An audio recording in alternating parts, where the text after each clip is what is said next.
आज चलिए अब बात करते हैं आज के पंच की तीसरी बड़ी खबर की, जो कि मध्य प्रदेश से है। जी हां, मध्य प्रदेश की 16वीं विधानसभा का शीतकालीन सत्र को लेकर अधिसूचना जारी हो गई है। एमपी विधानसभा का शीतकालीन सत्र 18 से 21 दिसंबर तक चलेगा। बताया जा रहा है कि सत्र के बाद मंत्रिमंडल का विस्तार किया जाएगा। दिल्ली से ही अंतिम मुहर लगेगी। मंत्रिमंडल में कई नए चेहरे भी शामिल हो सकते हैं। कुछ नामों को लेकर पार्टी में मंथन चल रहा है। इधर कांग्रेस की बात करें तो मध्य प्रदेश में कांग्रेस नेता प्रतिपक्ष चुनने की कवायद में जुट गई है। विधायक दल की बैठक में एक लाइन का प्रस्ताव पास किया गया। कांग्रेस विधायकों ने आपसी सहमति से नेता प्रतिपक्ष का फैसला पार्टी आलाकमान पर छोड़ दिया है। वहीं छत्तीसगढ़ विधानसभा का शीतकालीन सत्र 19 से 21 दिसंबर तक चलेगा। माना जा रहा है कि विधानसभा सत्र के बाद ही कैबिनेट का विस्तार किया जाएगा।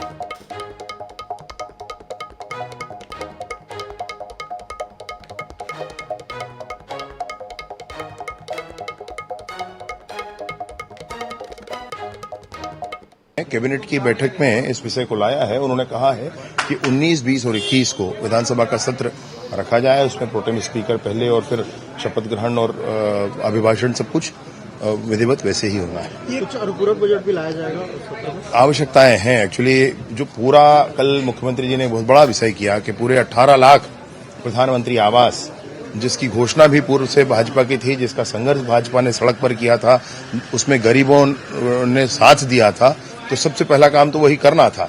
तो 18 लाख प्रधानमंत्री आवास स्वीकृत किए गए। अब इसके लिए बड़ी धनराशि की आवश्यकता है, तो सर्वप्रथम तो अनुपूरक बजट की आवश्यकता है। इसके सिवा आगे कुछ और योजनाएं जो हैं, जिसको शीघ्र ही अगली कैबिनेट में निर्णय किया जाएगा, उसके लिए भी अनुपूरक बजट की आवश्यकता है। आपको बता दें, लगातार जो है मध्य प्रदेश छत्तीसगढ़ को लेकर शीतकालीन सत्र को लेकर जो है अधिसूचना जारी कर दी गई है। छत्तीसगढ़ में 19 दिसंबर से विधानसभा का शीतकालीन सत्र शुरू होगा। तो वहीं मध्य प्रदेश की बात करें तो 18 से ये 21 दिसंबर तक शीतकालीन सत्र चलेगा। लेकिन ये शीतकालीन सत्र जो है बगैर कैबिनेट विस्तार के चलेगा। कैबिनेट में मंत्रिमंडल का विस्तार नहीं हुआ है। महज सरकार में अगर बात की जाए तो 3 मुख्यमंत्री और 2 डिप्टी सीएम ये सत्र को चलाएंगे। इधर बात की जाए तो इस शीतकालीन सत्र के बाद जो है मंत्रिमंडल का विस्तार मध्य प्रदेश, छत्तीसगढ़ और राजस्थान में होगा। और वहीं कांग्रेस भी विधानसभा नेता प्रतिपक्ष की तलाश के लिए जद्दोजहद कर रही है। एक लाइन का प्रस्ताव पास हो चुका है मध्य प्रदेश, छत्तीसगढ़ से। अब देखना होगा कि पार्टी आलाकमान मध्य प्रदेश और छत्तीसगढ़ में किसको नेता प्रतिपक्ष चुनती है।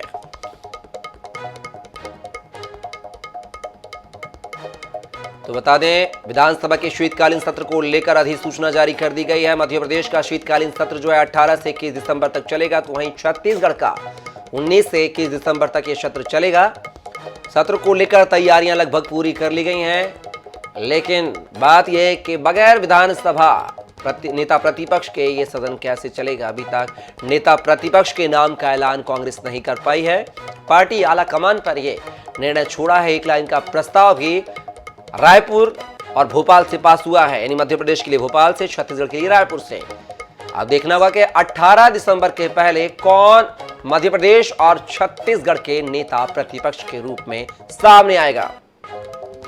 और इस खबर पर हमारे साथ हमारे सहयोगी स्वप्निल गौरखेड़े फोन लाइन पर जुड़ गए हमारे साथ। स्वप्निल, बात की जाए तो मध्य प्रदेश, छत्तीसगढ़ के लिए विधानसभा के शीतकालीन सत्र का आगाज हो गया। अधिसूचना जारी कर दी गई है।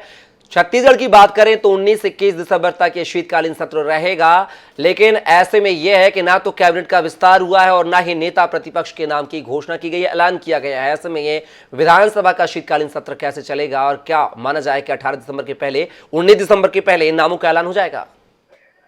आज देखिए, इसकी संभावना कम है। कैबिनेट गठन जो है वो विधानसभा के शीतकालीन सत्र के बाद ही होगा।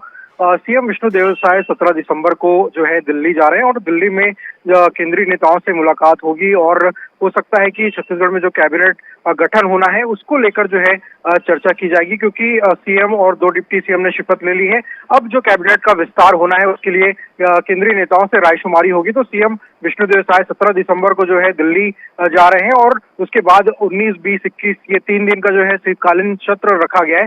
तो कहा यह जा रहा है कि शीतकालीन सत्र के बाद ही जो है कैबिनेट विस्तार को लेकर फैसला हो जाए। तो अभी देखने वाली बात होगी, क्योंकि कई सारे नाम जो है वो मंत्री पद की रेस में है। अब किसके नाम पर मुहर लगती है, ये देखने वाली बात होगी। चलिए स्वप्निल, तमाम जानकारी को साझा करने के लिए बहुत बहुत शुक्रिया। और इसी कड़ी में जो है मध्य प्रदेश से हमारे सहयोगी प्रदीप तलरेजा हमारे साथ जुड़ गए हैं फोन लाइन पर। प्रदीप, बात की जाए 18 से 21 दिसंबर तक विधानसभा का शीतकालीन सत्र चलेगा, लेकिन ऐसे में ना तो नेता प्रतिपक्ष के नाम का ऐलान हुआ है और ना ही कैबिनेट का विस्तार हुआ है।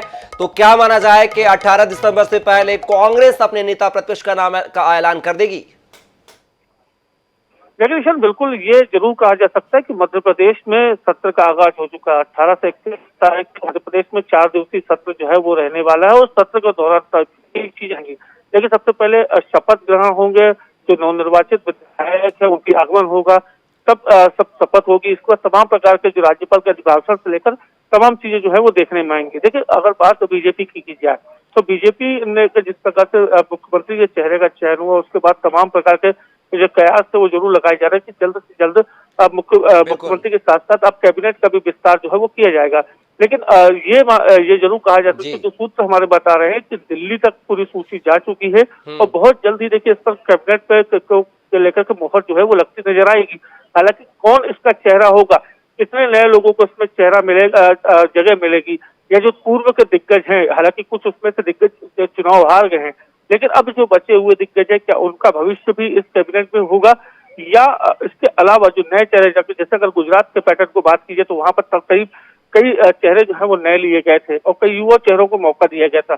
तो माना जा सकता है कि इस बार के बड़े फेरबदल जो है वो कहीं ना कहीं बीजेपी में होंगे। देखने वाली बात होगी कि अब जब कैबिनेट का विस्तार होगा शीतकालीन सत्र के बाद, तो देखना होगा कि कौन कौन से इस मोहन यादव मंत्रिमंडल का हिस्सा होंगे। क्या नए चेहरों को जगह दी जाएगी गुजरात की तर्ज पर, या पुराने दिग्गज यहां पर मंत्री पद पाने में सफल होंगे?